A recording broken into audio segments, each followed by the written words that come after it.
ସାଙ୍ଗମାନେ ଘରେ ଆଜି ଆମର ଦେଶୀ ଚିକେନ କଷା ହେଇଛି। ଚାଲନ୍ତୁ ଟେଷ୍ଟ କରିକି ଜାଣିବା।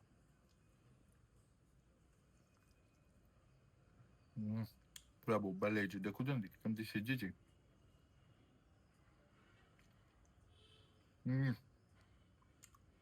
ପୁରା ବୋବାଲ। ସାଙ୍ଗମାନେ ସେତେବେଳେ ଚିକେନ କଷା ଟ୍ରାଏ କରିଦେଲେ, ଏବେ ଚାଲନ୍ତୁ ଟ୍ରାଏ କରିବା ଲଞ୍ଚରେ କଣ ହେଇଛି। ଆସ। ଉଷୁନା ଭାତ, ଚିକେନ ଦେଖନ୍ତୁ, ଅଣ୍ଡା ଝୋଳ, ଦହି, ଆମର ଦହି ସାଲାଡ, ଆଉ ବେଷ୍ଟ କରି ଓଡ଼ିଆ ମାନଙ୍କର ଖାସ କରି ପୋଇ ରାଇ। ଦେଖନ୍ତୁ ପୋଇ ରାଇ ଆଉ ବ୍ରହ୍ମପୁର ଆଚାର, ଏଇଟା ଖାସ କରିକି ବ୍ରହ୍ମପୁର ଆଚାର, ଏଇଟା ହଉଛି ପାମ୍ପଡ଼। ଆଉ ସବୁଠୁ ବେଷ୍ଟ ଜିନିଷ ହଉଛି ଖାସ କରି ରସୁଣଟା ଦେଖନ୍ତୁ, ଓହ ପୁରା ମହୁ।